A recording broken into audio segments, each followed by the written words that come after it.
Hello student, कैसे हो आप सभी लोग। उम्मीद करता हूं आप सभी अच्छे और स्वस्थ होंगे। तो देखो, आज मैं आप लोगों की एक नई यूनिट स्टार्ट कर रहा हूं, यूनिट नंबर सेकंड, जिसका नाम है विषम चक्रीय यौगिक मतलब हेटेरोसाइक्लिक कंपाउंड। ठीक है ना। आज से हम कौन सी यूनिट स्टार्ट कर रहे हैं, विषम चक्रीय यौगिक मतलब हेटेरोसाइक्लिक कंपाउंड। मैं आप लोगों के लिए बता देता हूं, विषम चक्रीय यौगिक की हेटेरोसाइक्लिक कंपाउंड की जो केमिस्ट्री है बहुत ही ज्यादा समझने लायक केमिस्ट्री है। इसलिए प्रत्येक चीज को एक एक चीज को आप लोग बिल्कुल अच्छी तरीके से समझते चलना। मैं प्रत्येक चीज को यहाँ पर बिल्कुल जीरो लेवल से पढ़ाऊंगा, क्योंकि हेटेरोसाइक्लिक की जो केमिस्ट्री है ना ही तो आप लोगों ने 11th 12th क्लास में पढ़ी थी, ना ही आप लोगों ने इस यूनिट को बीएससी फर्स्ट ईयर में पढ़ा था, ना ही इस यूनिट को बीएससी सेकंड ईयर में पढ़ा था। ठीक है ना। इसका भी हाल स्पेक्ट्रोस्कोपी जैसा है। जैसे कि आप लोग पता है स्पेक्ट्रोस्कोपी ना ही तो आप 11th क्लास में पढ़ते थे, ना ही 12th क्लास में पढ़ते थे, ना ही बीएससी फर्स्ट ईयर में पढ़ते थे। स्पेक्ट्रोस्कोपी से पहली बार आप लोगों का सामना किसमें हुआ था, बीएससी सेकंड ईयर में, और बीएससी थर्ड ईयर में आप लोग पढ़ के आए हो यूनिट नंबर फर्स्ट को। उसी तरीका से अपने हेटेरोसाइक्लिक वाली यूनिट है। हेटेरोसाइक्लिक ना ही तो आपने 11th क्लास में पढ़ी थी, ना ही 12th क्लास में पढ़ी थी, ना ही इसका कुछ बीएससी फर्स्ट ईयर में था, ना ही इसका कुछ बीएससी सेकंड ईयर में था। ठीक है ना। इसलिए विषम चक्रीय यौगिक हेटेरोसाइक्लिक की जो केमिस्ट्री है, इसका आप लोग पहली बार इसका सामना करोगे। ठीक है ना। तो देखना इस यूनिट को इतनी शानदार तरीका से करवाऊंगा, लास्ट में जब यूनिट कंप्लीट हो जाएगी ना तो आप बोलोगे वास्तव में सर आपने हेटेरोसाइक्लिक पढ़ाई है। ठीक है ना। और आपको पता है अपनी पहली यूनिट थी एनएमआर स्पेक्ट्रोस्कोपी, वो मैं पढ़ा चुका हूं। और एनएमआर स्पेक्ट्रोस्कोपी में आप लोग देख लो इतनी शानदार तरीका से करवाई है एनएमआर स्पेक्ट्रोस्कोपी। ठीक है ना। आप लोग प्रत्येक स्टूडेंट एनएमआर स्पेक्ट्रोस्कोपी को बहुत शानदार तरीका से कर लेना। किसी भी तरीका से किसी भी स्टूडेंट को एनएमआर स्पेक्ट्रोस्कोपी में कोई प्रॉब्लम नहीं होनी चाहिए। ठीक है ना। इतनी बढ़िया तरीका से करवाई है एनएमआर स्पेक्ट्रोस्कोपी, एक भी क्वेश्चन जो अपने नोट्सों से अपने मैटर से कहीं पर भी बाहर नहीं जा रहा। इसलिए आप लोग जो स्पेक्ट्रोस्कोपी है उसमें जो मैंने नोट्स लिखा रखे हैं या जो वीडियो लेक्चर लिए उनको देख लेना, बस स्पेक्ट्रोस्कोपी का हमारा पूरा क्वेश्चन वहां से मिल जाएगा। आगे नंबर बात सही है। इसलिए प्रत्येक स्टूडेंट स्पेक्ट्रोस्कोपी को बहुत अच्छी तरीके से कर लेना। एक बात और बता देता हूं, देखो क्लास स्टार्ट करने से पहले मैं आप लोगों के लिए क्या कुछ स्टूडेंट के बार बार में ये चीज से रिलेटेड फोन आते हैं, जिसका डिस्कशन मैंने पिछले वाले वीडियो में भी किया था। क्या जो वीडियो का सीक्वेंस में फिर बता देता हूं, ऐप के अंदर क्या है कि जैसे 1 से लेकर 9 तक तो सीक्वेंस रहता है आपका। ठीक है ना। 1 2 3 4 ऐसे करके 9 तक तो सीक्वेंस रहता है। लेकिन जैसे ही हम 10 नंबर का लेक्चर डालते हैं ना तो वो 10 नंबर का लेक्चर नीचे ना आकर उसका सीक्वेंस खराब हो जाता है और वो लेक्चर कहां पर चला जाता है, ऊपर चला जाता है। फिर 11वें 12वें 13वें नंबर के लेक्चर है वो उल्टे सीधे हो जाते हैं, ऊपर नीचे हो जाते हैं। तो आपको उससे कोई फर्क नहीं पड़ना चाहिए। आप लोगों को पता है जैसे मैंने यूनिट जैसा कहीं पर मैंने यूनिट फर्स्ट डाल रखी है, सपोज कर उसके 13 लेक्चर है तो 13 लेक्चर आपको उस यूनिट के अंदर मिल जाएंगे। ठीक है ना। 9 लेक्चर का सीक्वेंस रहेगा, 11वें 12वें 13वें 14वें नंबर के जो लेक्चर है वो ऊपर नीचे हो जाते हैं। ठीक है ना। तो आप उसी जगह पर देख लेना, आपको पूरे लेक्चर वहां पर मिल जाएंगे। ठीक है ना। इसलिए प्रत्येक स्टूडेंट देख लेना। आप लोगों की तो बस एक चीज बना रखे उलायती बीस में, तो अरे भाई एक बार नीचे देख लिया तो ऊपर भी देख लो कि भाई क्लास ऊपर भी तो आ सकती है ना। तो 9 लेक्चर नीचे तक होने के बाद ऊपर भी नजर दे लिया करोगे, शायद हो सकता है कि नीचे से ऊपर की तरफ चला गया वो लेक्चर। तो 9 लेक्चर नीचे होने के बाद 10 लेक्चर कहां पर चला जाता है, ऊपर। और 11वें 12वें 13वें नंबर के लेक्चर है वो ऊपर नीचे हो जाते हैं। तो उससे आपको कोई फर्क नहीं पड़ना चाहिए। आप 1 से लेकर 9 लेक्चर देखना, फिर 10 को देखना, 11वें 12वें जिसमें सीक्वेंस है उस सीक्वेंस का अकॉर्डिंग देखना। ठीक है ना। तो इसलिए उस पूरे फोल्डर को आप चेक कर लिया करो कि इस यूनिट के अंदर कितने लेक्चर डाले सर ने। ठीक है ना। लेक्चर आपको वहीं पर मिल जाएंगे सारे। चलो ठीक है, अब मैं मेरी यूनिट को स्टार्ट करता हूं। देखो सुनो मेरी बात, सबसे पहले तो मैं टॉपिक को बिल्कुल जीरो लेवल से स्टार्ट करता हूं कि आखिरकार विषम चक्रीय हेटेरोसाइक्लिक का मतलब क्या होता है। तो देखो यहां पर हम पहले डिस्कशन करते हैं विषम का। ठीक है ना। चक्रीय का मतलब तो रिंग होती है। ठीक है ना। हम किसकी बात करते हैं, विषम चक्रीय। ठीक है ना। विषम चक्रीय यौगिक मतलब हेटेरोसाइक्लिक कंपाउंड। ठीक है ना। तो ये विषम का मतलब समझते हैं। देखो विषम का मतलब होता है अन्य, अदर, या डिफरेंट बोल सकते हो। विषम का मतलब क्या होता है, अन्य बोल सकते हो, इंग्लिश में अदर बोल सकते हो, डिफरेंट बोल सकते हो। मेरी बात आप लोग समझ में आ गई। ठीक है ना। तो इसके बेस पर ये रिंग कितने प्रकार की होती है, 2 प्रकार की होती है। एक तो होती है समचक्रीय होमोसाइक्लिक और एक होती है विषम चक्रीय हेटेरोसाइक्लिक। मैं आपको बता देता हूं रिंग 2 प्रकार की होती है। एक तो होती है समचक्रीय जिनको क्या बोलते हैं, होमोसाइक्लिक समचक्रीय रिंग, समचक्रीय वाले। ठीक है ना। और एक वाले कौन सी होती है, विषम चक्रीय वाले, विषम चक्रीय बल। इधर देखिए एक तो कौन से होते हैं, समचक्रीय बल। ठीक है, मतलब होमोसाइक्लिक रिंग, और एक होती है विषम चक्रीय बल मतलब हेटेरोसाइक्लिक रिंग। इन दोनों को मैं मतलब आप लोगों के लिए बता देता हूं, एक बार फिर सुनना।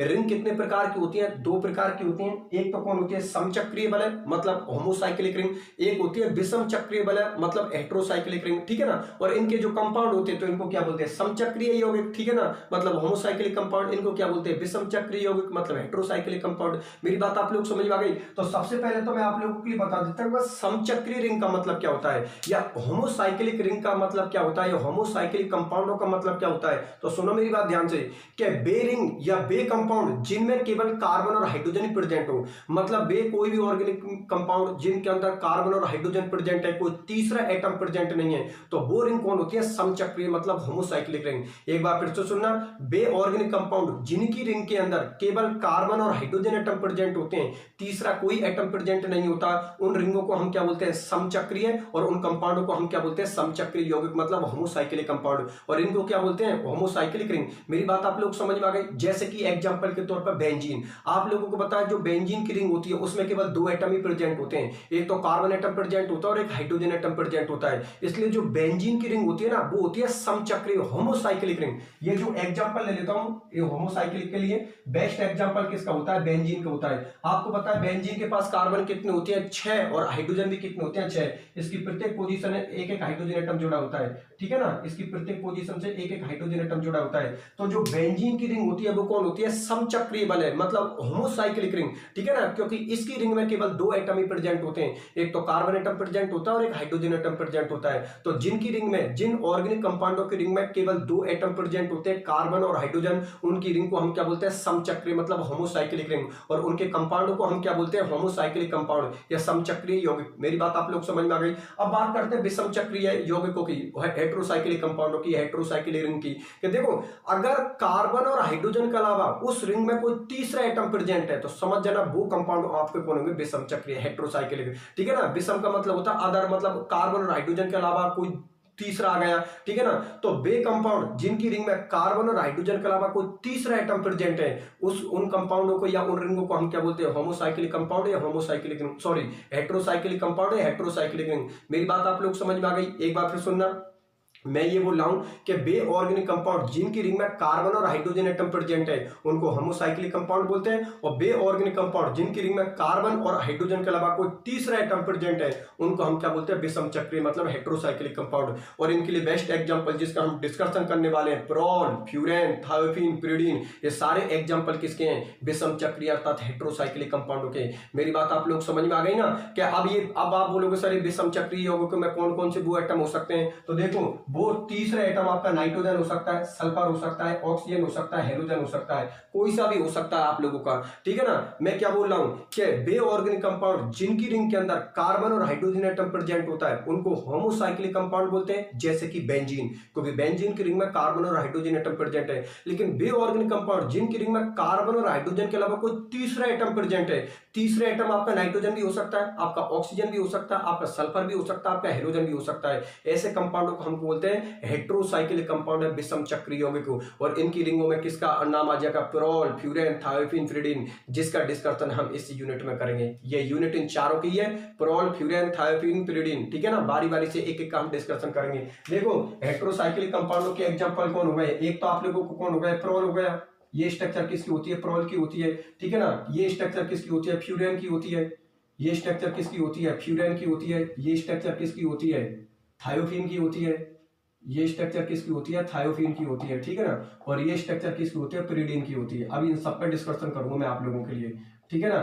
एक बार फिर देख लेना, इधर देखना, बे ऑर्गेनिक कंपाउंड जिनकी रिंग में कार्बन और हाइड्रोजन एटम प्रेजेंट है उनको बोलते हैं होमोसाइक्लिक कंपाउंड, और बे ऑर्गेनिक कंपाउंड जिनकी रिंग में कार्बन और हाइड्रोजन के अलावा कोई तीसरा एटम प्रेजेंट है उनको हम क्या बोलते हैं, हेटेरोसाइक्लिक कंपाउंड। अब ये तीसरा एटम आपका नाइट्रोजन भी हो सकता है, ऑक्सीजन भी हो सकता है, सल्फर भी हो सकता है। तो होमोसाइक्लिक रिंग का या होमोसाइक्लिक कंपाउंडों का बेस्ट एग्जांपल कौन होती है, बेंजीन होती है, क्योंकि आप लोग जानते हो कि बेंजीन का जो फॉर्मूला होता है उसमें केवल दो एटम ही प्रेजेंट होते हैं, कार्बन और हाइड्रोजन, ठीक है ना। लेकिन ये हेटेरोसाइक्लिक कंपाउंड होते हैं उनमें कार्बन और हाइड्रोजन के अलावा कोई तीसरा एटम प्रेजेंट है, जैसे कि ये स्ट्रक्चर किसकी है, प्रोल की।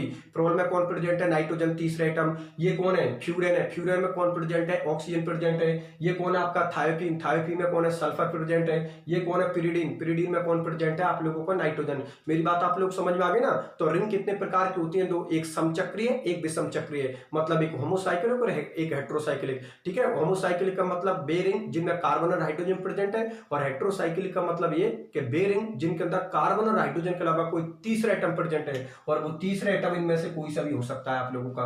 मेरी बात आप लोग समझ में आ गए? चलो ठीक है, बहुत अच्छी बात है। अब एक बात और बता देता हूं कि जिस तरह से बेंजीन एरोमेटिक कैरेक्टर शो करती है, उसी तरीका से ये जितने भी हेटेरोसाइक्लिक कंपाउंड है ये सभी आप लोगों के एरोमेटिक होते हैं। अब ये एरोमेटिक किस तरीका से होते हैं इसका डिस्कशन जैसे जैसे मेरे लेक्चर आगे बढ़ते जाएंगे वैसे वैसे आपको पता लगता जाएगा। मैं आप लोगों को बता देता हूं, बेंजीन हक्कल रूल को फॉलो करती है, ठीक है, खूब पढ़ा आप लोगों ने जूनियर सीनियर में, बीएससी फर्स्ट ईयर में हक्कल रूल क्या होता है, ठीक है, यहां पर भी आगे जाकर मैं डिस्कशन करूंगा। ये बेंजीन एरोमेटिक कंपाउंड होती है, ठीक है ना। ये आप लोगों को कौन है, प्रोल भी एरोमेटिक कंपाउंड होता है, फ्यूरेन भी एरोमेटिक कंपाउंड होता है, थायोफिन भी एरोमेटिक कंपाउंड होती है, और आपकी पिरिडीन भी एरोमेटिक कंपाउंड होती है, ठीक है ना। ये किस तरीका से एरोमेटिक कंपाउंड होती है इसका डिस्कशन अपने जैसे जैसे लेक्चर बढ़ते जाएंगे वैसे वैसे आपको पता लगता जाएगा।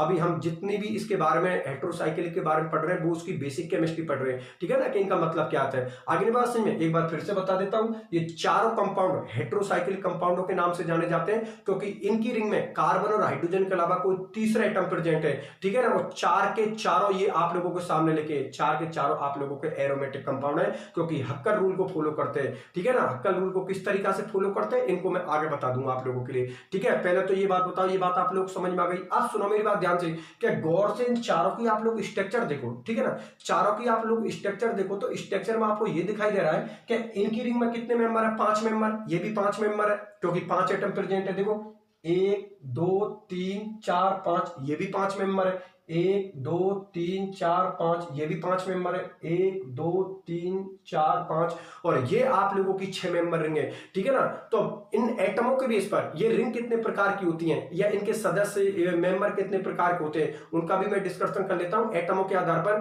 कि अगर किसी की रिंग में 5 मेंबर है तो उनको 5 मेंबर बोलेंगे, या अगर किसी की रिंग में 6 मेंबर है तो उनको 6 मेंबर बोलेंगे। तो 5 मेंबर में तो आपके कितने आ जाते हैं, तीनों आ जाते हैं। 5 मेंबर में तो आपके तीनों आ जाते हैं, प्रोल आ जाती है, फ्यूरेन आ जाती है और थायोफिन आ जाती है, क्योंकि इनकी रिंग के अंदर कितने एटम प्रेजेंट है, 5 एटम प्रेजेंट है। जैसे कि देखो 5 मेंबर है, 1 2 3 4 5, इसमें भी 5 है, 1 2 3 4 5, इसमें भी 5 है, 1 2 3 4 5, इसमें 6 मेंबर है। देखो यहां से काउंट कर लूं मैं, 1 2 3 4 5 6, इसका मतलब जो पिरिडीन की रिंग होती है वो कितने मेंबर रिंग होती है, 6 मेंबर रिंग होती है, और ये तीनों कौन से मेंबर रिंग होती है, 5 मेंबर। तो मैं हेडिंग के साथ एक बार इन पर भी डिस्कशन कर लेता हूं, तो देखिए आप लोग हेडिंग डाल के इन पर डिस्कशन कर लेता हूं, ठीक है ना।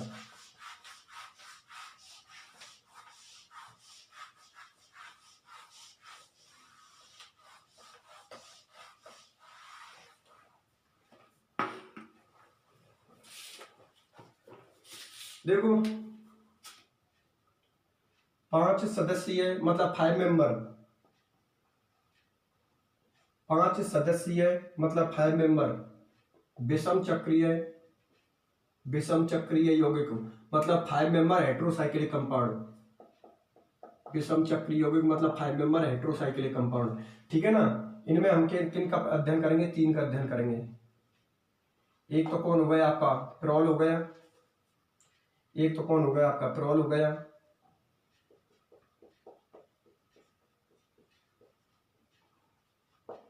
एक तो कौन हो गया आपका, प्रोल हो गया, एक कौन सा हो गया आपका, फ्यूरेन हो गया,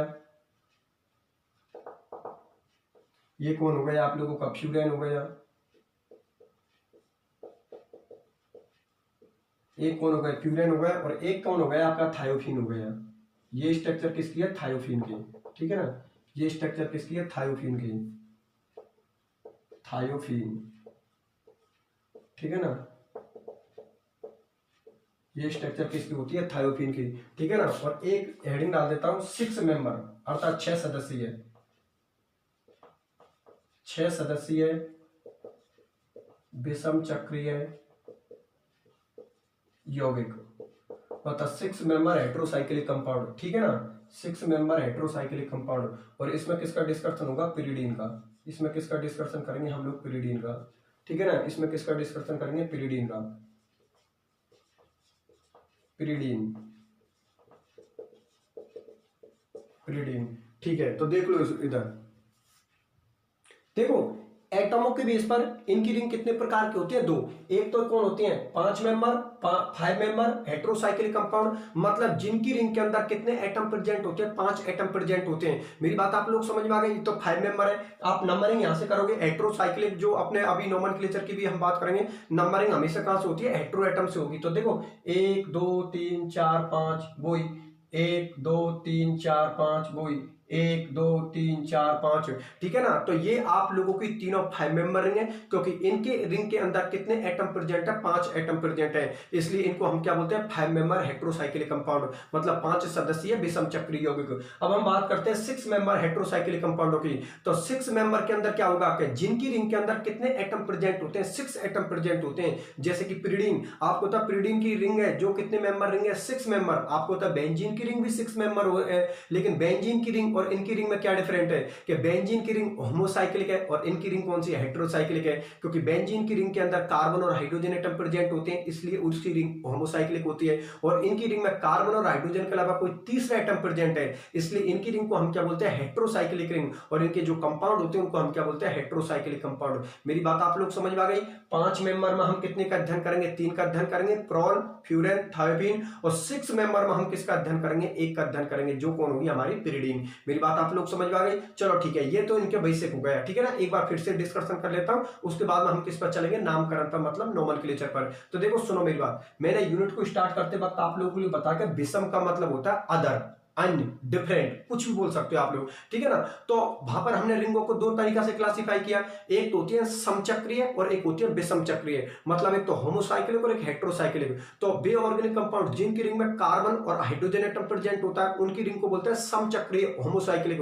और बे ऑर्गेनिक कंपाउंड जिनकी रिंग में कार्बन और हाइड्रोजन के अलावा कोई तीसरा एटम प्रेजेंट है उनकी हम रिंग को बोलते हैं हेटेरोसाइक्लिक रिंग, और उनके कंपाउंड को क्या बोलते हैं? Heterocyclic compound. तो होमोसाइक्लिक का बेस्ट एग्जांपल हमने किसको लिया था? बेंजीन को लिया था, क्योंकि बेंजीन की रिंग होमोसाइक्लिक होती है, क्योंकि आप लोग जानते हो कि बेंजीन की रिंग में कार्बन और हाइड्रोजन एटम प्रेजेंट होता है, इसलिए इनकी रिंग को होमोसाइक्लिक मतलब समचक्रीय बोलते हैं, ठीक है ना। लेकिन अगर किसी की रिंग में कार्बन और हाइड्रोजन के अलावा कोई तीसरा एटम प्रेजेंट हो, जैसे कि नाइट्रोजन हो सकता है, ऑक्सीजन हो सकता है, सल्फर हो सकता है, हेलोजन हो सकता है, ठीक है ना, तो ऐसी रिंगों को हम क्या बोलते हैं? Heterocyclic ring. और ऐसे कंपाउंड को हम क्या बोलते हैं? Heterocyclic compound. मेरी बात आप लोग समझ में आ गई? जिसमें हम कितने का डिस्कशन करेंगे? 4 का डिस्कशन करेंगे। होने को तो बहुत सारे कंपाउंड होते हैं, लेकिन हमारे जो सिलेबस में दे रखे हैं हम उन्हीं पर डिस्कशन करेंगे। एक तो कौन होता है? प्रोल होता है, एक कौन होता है? फ्यूरेन होता है, एक कौन होता है? थायोपीन होता है, और एक कौन होता है? पिरिडीन होता है। मेरी बात आप लोग समझ में आ गई?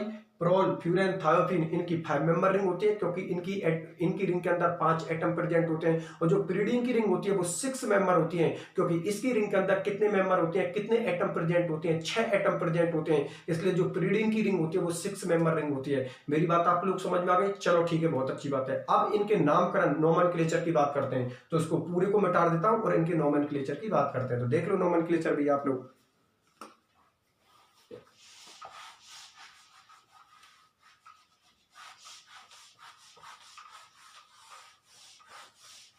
देखो इनके नामकरण की बात करते हैं, नोमेनक्लेचर की बात करते हैं, देख लो।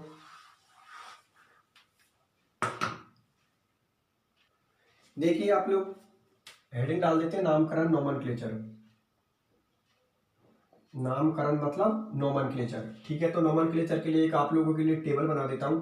यहां पर लिख दिया पूर्वलग्न मतलब प्रीफिक्स, ठीक है ना। पूर्वलग्न को क्या बोलते हैं? प्रीफिक्स, ठीक है ना। यहां पर लिख दिया 5 सदस्यीय मतलब 5 मेंबर, 5 सदस्यीय मतलब 5 मेंबर यौगिकों के लिए, यौगिकों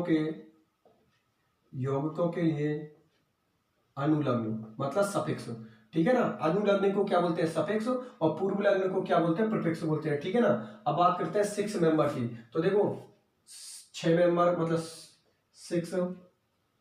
6 सदस्यीय यौगिकों के लिए अनुलग्न मतलब सफिक्स, अनुलग्न मतलब सफिक्स, ठीक है ना। ये लो, ठीक। यहां पर नाइट्रोजन के लिए क्या लिखेंगे हम? पूर्व लग्न। नाइट्रोजन के लिए पूर्व लग्न लिखेंगे एजा, ठीक है। ऑक्सीजन के लिए पूर्व लग्न क्या लिखेंगे? ऑक्जा। और सल्फर के लिए पूर्व लग्न क्या लिखेंगे? थाया, ठीक है ना, थाया। इंग्लिश में ध्यान में रखना, नाइट्रोजन के लिए पूर्व लग्न प्रीफिक्स क्या लिखेंगे? एजा, ऑक्सीजन के लिए क्या लिखेंगे ऑक्जा, और सल्फर के लिए क्या लिखेंगे थाया। ठीक है ना। इसका अनुलग्न होता है जो सफिक्स होता है वो क्या होता है ऑल होता है 5 मेंबर वालों के लिए, और 6 मेंबर वालों के लिए अनुलग्न होता है सफिक्स होता है वो क्या होता है इन होता है। अब देखिए आप लोग, अब हम इनका सबका नोमेनक्लेचर करते हैं चारों रिंगों का। चारों रिंगों का मैं आपको लिए नोमेनक्लेचर करना बता देता हूं। इसको मिटा के यहाँ पर लिख देता हूं चारों रिंगों को, और फिर उनका नोमेनक्लेचर स्टार्ट करते हैं। ठीक है ना। देखते चलो आप लोग, इस टेबल को कर देता हूं मैं चारों ओर से बंद। ठीक, और यहां पर लिख देता हूं मैं चारों रिंगों का, और उसके बाद उनका नोमेनक्लेचर करना चालू करते हैं। देखो यहां पर किसको लिख दिया मैंने प्रोल को, ये रिंग किसकी है प्रोल की। ठीक, ये रिंग किसकी है फ्यूरेन की, ये रिंग किसकी लिख दी मैंने फ्यूरेन की। ठीक है ना। ये रिंग किसकी लिख दी मैंने थायोफिन की, और ये रिंग किसकी लिख दी मैंने पिरिडिन की। ये लो, ये रिंग मैंने किसकी लिख दी पिरिडिन की। अब देखते चलो इनका आईयूपीएसी नोमेनक्लेचर करते हैं हम लोग। इधर देखिए, अब इनका हम चारों रिंगों का आप लोगों के लिए नोमेनक्लेचर करना बता देता हूं। ठीक है ना। इसका नाम कौन होता है प्रोल, फ्यूरेन, थायोफिन, पिरिडिन। ध्यान में रखना प्रोल, फ्यूरेन, थायोफिन और पिरिडिन ये इनके कॉमन नेम होते हैं, जो प्रचलित नाम होते हैं ना कि किसी माध्यम के बेस पर अगर कोई नाम बना दिया। ठीक है ना। तो ये इनके कौन हो गए कॉमन नेम हो गए। लेकिन इनका आईयूपीएसी नियमन किस तरीका से या इनका आईयूपीएसी नोमेनक्लेचर किस तरीका से करते हैं वो मैं आप लोगों के लिए सिखाऊंगा। ठीक है ना। एक बार फिर से बता देता हूं। इसको हम प्रोल बोलते हैं, इसको फ्यूरेन बोलते हैं, इसको थायोफिन बोलते हैं और इसको पिरिडिन बोलते हैं। लेकिन ये नाम इनके क्या होते हैं कॉमन नेम। और अब हम डिस्कशन कौन से नाम की कर रहे हैं आईयूपीएसी नाम की, कि इन चारों के आईयूपीएसी नाम क्या होते हैं। ठीक है। तो एक काम करता हूं, थोड़ा यहां पर कम दिखाई दे रहा है क्योंकि नीचे तक जाएंगे तो शायद आपको दिखाई नहीं देगा। एक काम करता हूं, मैं इसको यहां से पूरे को मिटा देता हूं, पूरे को रिमूव कर देता हूं, और यहां पर इन चारों को लिखकर फिर यहां पर नोमेनक्लेचर करता हूं, जिससे कि आपको पूरा अच्छी तरीके से दिखाई देगा। ठीक है। तो मैं ऊपर से इस पूरी यूनिट को यहां से मिटा देता हूं। ठीक है ना, जिससे कि आप लोगों के लिए पूरे एरिया खाली हो जाएगा। और यहां पर नोमेनक्लेचर करते हैं इन चारों का। देखो इन चारों को मैं ऊपर लिख रहा हूं जिससे कि आपको बिल्कुल साफ दिखाई दे। देखिए यहां पर मैं लिख देता हूं किसको बोइक, प्रोल। यहां पर लिख देता हूं मैं आप लोगों के लिए प्रोल को,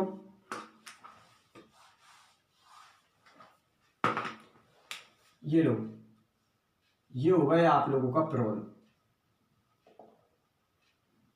ठीक, ये हो गया आपका फ्यूरेन। ये क्या हो गया आप लोगों का फ्यूरेन। ये हो गया आप लोगों का थायोफिन,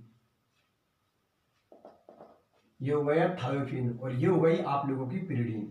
ठीक है ना, ये हो गई आप लोगों की पिरिडिन। ये लो, अब देखते चलो इन चारों का मुझे आईयूपीएसी नोमेनक्लेचर करना है। इनके कॉमन नेम तो लिख देता हूं मैं। इसको क्या बोलते हैं प्रोल, इसको प्रोल बोलते हैं, इसको क्या बोलते हैं फ्यूरेन बोलते हैं, इसको क्या बोलते हैं थायोफिन बोलते हैं, और इसको हम क्या बोलते हैं पिरिडिन बोलते हैं। इसको हम क्या बोलते हैं पिरिडिन बोलते हैं। तो देखो ये तो इनके कॉमन नेम है। अब आईयूपीएसी नोमेनक्लेचर किस तरीका से करोगे, सुनो मेरी बात ध्यान से, कि देखो अभी मैंने आप लोगों के लिए क्या बात बताई थी कि जिनकी रिंग के अंदर 5 एटम प्रेजेंट होते हैं उनको 5 मेंबर बोलते हैं, और जिनकी रिंग के अंदर 6 एटम प्रेजेंट होते हैं उनको 6 मेंबर बोलते हैं। तो देखो आपको पता है ये 5 मेंबर है, ये 5 मेंबर है, ये 5 मेंबर है। ठीक है ना। तो इनके लिए जो अनुलग्न लगाएंगे सफिक्स लगाएंगे वो क्या लगाएंगे ऑल। यहां पर लिखिए ना कि 5 मेंबर कंपाउंड के लिए जो आप अनुलग्न लगाओगे सफिक्स लगाओगे वो क्या लगाओगे ऑल, और जो 6 मेंबर रिंग होंगी उनके लिए आप अनुलग्न सफिक्स क्या लगाओगे इन। ठीक है ना। तो यहां पर जो पिरिडिन है, पिरिडिन 6 मेंबर है। अगर पिरिडिन 6 मेंबर है तो पिरिडिन के लिए जो अनुलग्न लगाएंगे सफिक्स लगाएंगे वो हम क्या लगाएंगे इन, INE। इसको साफ लिख देता हूं इन, INE इन। ठीक है ना। तो ये जो अनुलग्न होगा वो 6 मेंबर के लिए होगा, और ये जो अनुलग्न होगा वो किसके लिए होगा 5 मेंबर के लिए। चलो ठीक है। और ये उनके पूर्व लग लिखे हैं कि अगर किसी की रिंग के अंदर नाइट्रोजन एटम प्रेजेंट है तो उनके लिए जो पूर्व लग लगेगा प्रीफिक्स लगेगा वो क्या लगेगा एजा लगेगा। अगर उनकी रिंग में ऑक्सीजन प्रेजेंट है तो उनके लिए पूर्व लग या प्रीफिक्स क्या लगेगा ऑक्जा लगेगा। और यदि किसी की रिंग में सल्फर प्रेजेंट है तो उनका अनुलग्न उनका पूर्व लग या प्रीफिक्स क्या लगेगा थाया लगेगा। चलो ठीक है, करते हैं अब नोमेनक्लेचर। तो सबसे पहले नोमेनक्लेचर हम किसका करेंगे प्रोल का करेंगे। तो मुझे एक बात बताओ यार कि प्रोल की रिंग कितने मेंबर रिंग है? 5 मेंबर रिंग है। 5 मेंबर है तो एक बात तो क्लियर हो गई कि अगर प्रोल की रिंग 5 मेंबर है तो उसका जो अनुलग्न लगेगा वो क्या लगेगा? ऑल लगेगा। चलो ठीक है, बहुत अच्छी बात है। तो ये चीज तो अपने क्लिक हो गई कि जो प्रोल की रिंग होती है वो 5 मेंबर होगी तो उसका अनुलग्न लगेगा, जो उसका सफिक्स लगेगा वो ऑल लगेगा। लेकिन उसकी रिंग में कौन प्रेजेंट है? नाइट्रोजन एटम प्रेजेंट है। और अगर उसकी रिंग में नाइट्रोजन एटम प्रेजेंट है तो उसका पूर्व लग्न प्रीफिक्स क्या लगेगा? एजा लगेगा। ठीक है ना। अब एक चीज और बता देता हूं कि जब भी आप आईयूपीएसी नोमेनक्लेचर करोगे ना तो उसमें हम तीनों जगह से ए को क्या कर देते हैं? रिमूव कर देते हैं। मतलब जब हम पूर्व लग्न के साथ अनुलग्न को जोड़ते हैं, मतलब जब हम प्रीफिक्स के साथ सफिक्स को जोड़ते हैं तो जोड़ते वक्त इस ए को रिमूव कर देते हैं। यहां से ए को रिमूव कर देंगे, यहां से ए को रिमूव कर देंगे, यहां से ए को रिमूव कर देंगे। मतलब जब आईयूपीएसी नोमेनक्लेचर करोगे तो इसको सिर्फ ए जेड लिखोगे, इसको ओ एक्स लिखोगे और इसको टी एच आई लिखोगे। ठीक है ना। मतलब आईयूपीएसी नोमेनक्लेचर जब आप लोग करोगे तो इन दोनों को जब जोड़ोगे तो इसको एज यूज करना है, इसको ऑग यूज करना है और इसको थाया यूज करना है। मतलब यहां से ए को हम क्या कर देंगे? रिमूव कर देंगे। ठीक है ना। जैसे कि मुझका इसका आईयूपीएसी नाम करना है तो मुझे एक बात बताओ, सुनो मेरी बात ध्यान से, इसका आईयूपीएसी नोमेनक्लेचर करना है। ठीक है। इसमें नाइट्रोजन एटम प्रेजेंट है तो पूर्व लग्न मतलब जो पहले लगता है, अनुलग्न जो पीछे लगता है। तो यहां पर नाइट्रोजन के लिए क्या लिखोगे? ए जेड, क्योंकि ए को तो मैं रिमूव कर ही चुका हूं। तो देखो यहां पर लिख दो ए जेड। ठीक है ना। ये तो क्या लिख दिया आप लोगों ने? पूर्व लग्न लिख दिया। किसके लिए लिख दिया? नाइट्रोजन के लिए। और 5 मेंबर के लिए आप अनुलग्न क्या लगा रहे? ऑल। तो इसका नाम हो गया एजोल। मेरी बात आप लोग समझ में आ गई ना? इसका नाम क्या हो गया? एजोल हो गया। किसी भी स्टूडेंट को कोई तकलीफ नहीं है ना? तकलीफ एक बार फिर से देख लेना। देखो भैया, नाइट्रोजन के लिए तो पूर्व लग्न मैंने क्या लगाया? एजेड लिख दिया। अब ये रिंग कितनी? 5 मेंबर है और 5 मेंबर के लिए जो अनुलग्न होगा, सफिक्स होगा, वो क्या लगा रहे? ऑल। तो देखो ये तो हो गया आपका पूर्व लग्न और ये हो गया आपका अनुलग्न। तो जो पिरोल होता है उसका आईयूपीएसी नाम क्या होता है? एजोल होता है। बात आप लोग समझ में आ गए? चलो ठीक है, बहुत अच्छी बात है। अब हम डिस्कशन करते हैं फ्यूरेन पर। तो एक बात बताओ, फ्यूरेन की रिंग के अंदर हेट्रो एटम प्रेजेंट कौन है? ऑक्सीजन प्रेजेंट है। और ऑक्सीजन के लिए आप पूर्व लग्न लिख रहे हो वो क्या लिख रहे हो? ऑक्स। यहां पर क्या लिख दिया? ऑक्स लिख दिया। ठीक है ना। क्योंकि ए को तो मैं तीनों जगह से रिमूव कर चुका हूं। ठीक है ना। ए को तो मैंने तीनों जगह से रिमूव कर दिया। मतलब जब आईयूपीएसी नोमेनक्लेचर करोगे तो पूर्व लग्न के साथ जब आप अनुलग्न को जोड़ोगे, मतलब प्रीफिक्स के साथ जब आप सफिक्स को जोड़ोगे तो उस दौरान आप ए को क्या कर दोगे? रिमूव कर दोगे। तो देखो यहां पर ऑक्सीजन एटम प्रेजेंट है, ऑक्सीजन के लिए क्या लिखते हैं? OX। OX लिख दिया। और 5 मेंबर के लिए जो अनुलग्न होता है उसको जोड़ दो। 5 मेंबर के लिए अनुलग्न क्या होता है? ऑल होता है। ये ऑक्जोल हो गया। ये लो, ये क्या हो गया? आपका ऑक्जोल हो गया। किसी भी स्टूडेंट को कोई तकलीफ, इसका नाम क्या हो गया? एजोल हो गया। इसका नाम कौन हो गया? ऑक्जोल हो गया। ठीक है। अब बात करते हैं हम थायोफीन की। तो एक बात बता, थायोफीन की रिंग के अंदर हेट्रो एटम प्रेजेंट कौन है? सल्फर प्रेजेंट है। और सल्फर की क्या लिख रहे हो? थाई लिख रहे हो। मतलब ए को तो आप हटा ही दिया तो यहां पर लिख दो THI लिख दिया आप लोगों ने। और जो अपनी थायोफीन की रिंग है वो कितने मेंबर रिंग है? 5 मेंबर रिंग है। और 5 मेंबर के लिए आप सफिक्स क्या लिख रहे हो? ऑल लिख रहे हो। तो इसके पीछे क्या लगा दो? ऑल लिख दो। तो ठीक है ना। तो इसका नाम हो गया थायोल। मेरी बात आप लोग समझ में आ गई? इसका नाम कौन हो गया? एजोल, इसका ऑक्जोल और इसको क्या हुआ? थायोल। अब बात करते हैं पिरिडीन की। तो देखो सुनो, पिरिडीन की रिंग कितने मेंबर रिंग है? 6 मेंबर रिंग है। और 6 मेंबर रिंग के लिए अनुलग्न या सफिक्स हम क्या लगा रहे हैं? इन लगा रहे हैं। सफिक्स या अनुलग्न हम क्या लगा रहे हैं? इन लगा रहे हैं, IN। चलो ठीक है, बहुत अच्छी बात है। अब सुनो कि एक बात बताओ, पिरिडीन की रिंग 6 मेंबर है और पिरिडीन की रिंग के अंदर हेट्रो एटम प्रेजेंट कौन है? नाइट्रोजन। तो देखो नाइट्रोजन के लिए क्या लिख रहा हूं? एज लिख दूं? एज, ये लो, नाइट्रोजन के लिए क्या लिख दिया? एज लिख दिया। और यहां पर जो अनुलग्न लगेगा आप लोगों का वो लगेगा इन। तो इसका नाम हो गया एजीन। मेरी बात आप लोग समझ में आ गई? क्यों अनुलग्न इन क्यों लग रहा है? क्योंकि आप लोगों को पता है ये रिंग कितने मेंबर है? 6 मेंबर है। 6 मेंबर के लिए क्या लगाओगे? इन लगाओगे। ये तो किसके लिए लगा दिया? 6 मेंबर के लिए इन। और आपको पता है एज किसके लिए लगा रहा हूं? नाइट्रोजन के लिए लगा रहा हूं। मेरी बात आप लोग समझ में आ गई? तो इसका आईयूपीएसी नाम होगा एजीन। किसी भी स्टूडेंट को कोई तकलीफ नहीं है ना? तकलीफ सुनो मेरी बात ध्यान से, एक बार फिर देख लेना। देखो भैया सुनो, नाइट्रोजन के लिए जो पूर्व लग्न होता है वो एजा होता है। ऑक्सीजन के लिए ऑक्जा होता है। सल्फर के लिए क्या होता है? थाया। लेकिन जब आईयूपीएसी नोमेनक्लेचर करते हैं ना तो उस दौरान इस ए को हम क्या कर देते हैं? रिमूव कर देते हैं, मतलब हटा देते हैं। ठीक है ना। तो जो 5 मेंबर रिंग होंगी उनके लिए अनुलग्न होगा आपका ऑल। और जो 6 मेंबर रिंग होंगी उनके लिए अनुलग्न होगा आप लोगों का इन। तो पहले पूर्व लग्न को लिख दो और फिर उसके पीछे अनुलग्न को लिख दो। जैसे हमने पेरोल का किया था तो इसमें नाइट्रोजन एटम के लिए क्या लिख दिया? एजेड, एज लिख दिया। और इसके लिए क्या लगा दिया? उसका अनुलग्न लगा दिया, ये एजोल हो गया। फिर हमने ऑक्सीजन भाई यहाँ पर जो अपनी फ्यूरेन की रिंग होती है उसमें हेटेरोएटम कौन होती है, ऑक्सीजन होती है।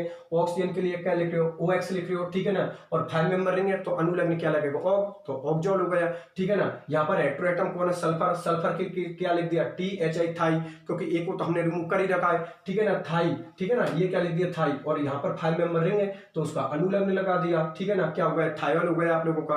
बात करते हैं हम पिरिडीन की। पिरिडीन की रिंग कितने मेंबर रिंग होती है, 6 मेंबर रिंग होती है। तो 6 मेंबर के लिए हम क्या लिखते हैं, इन लिखते हैं भाई। 6 मेंबर के लिए हम क्या लिखते हैं, इन।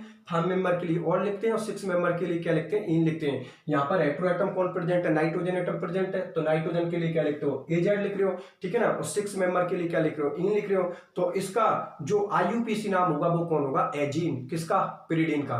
मेरी बात आप लोग समझ में आ गई। तो प्रोल, फ्यूरेन और थायोफिन ये तो इनके क्या होते हैं, कॉमन नेम। अब इनके IUPAC नाम, प्रोल का कौन होता है, एजोन, फ्यूरेन का कौन होता है, ऑक्जोन, थायोफिन का कौन होता है, थायोन, और पिरिडीन का कौन होता है, एजीन। ये इनके क्या होते हैं, IUPAC नाम होते हैं। पहले तो ये बात होता है, ये बात आप लोग समझ में आ गई, ठीक है ना। तो आज का लेक्चर तो मैं यहीं तक रखूंगा। थोड़ी बेसिक केमिस्ट्री बता दी आप लोगों के लिए।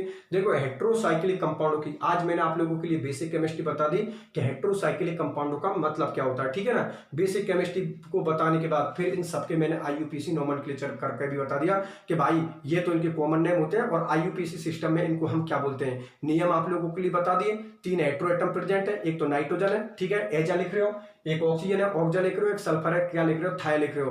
5 मेंबर के लिए अनुलग्न और लगेगा और 6 मेंबर के लिए अनुलग्न क्या लगेगा, इन लगेगा, ठीक है ना। और जिस तरीका से आप लोगों को बता दिया कि पूर्व लग्न के पीछे अनुलग्न को जोड़ देना। पूर्व लग्न प्रीफिक्स जो पहले लिखा जाता है, अनुलग्न सफिक्स जो पीछे लिखा जाता है, दोनों को जब आप ऐड करोगे तो लास्ट में वो जो यहाँ पर जो ए है, ए रिमूव हो जाएगा, दोनों जुड़ जाएंगे, वो उनका IUPAC नाम हो जाएगा। किसी भी स्टूडेंट को कोई तकलीफ नहीं है, इसलिए इनके कॉमन नेम और IUPAC नाम आपको पता होना चाहिए कि प्रोल को हम क्या बोलते हैं, फ्यूरेन को हम क्या बोलते हैं, थायोपिन को हम क्या बोलते हैं और पिरिडीन को हम क्या बोलते हैं। इनके IUPAC नाम प्रत्येक का आपको पता होना चाहिए और रूल आपको पता होना चाहिए कि किस तरीका से इनके IUPAC नोमेनक्लेचर किए जाते हैं। किसी भी स्टूडेंट को कोई तकलीफ, कोई प्रॉब्लम नहीं है ना, नोमेनक्लेचर सीधा सा है, बस इस टेबल को ध्यान में रख लेना। इस टेबल से आप लोग आराम से IUPAC नोमेनक्लेचर किसी भी कंपाउंड का कर सकते हो, ठीक है ना।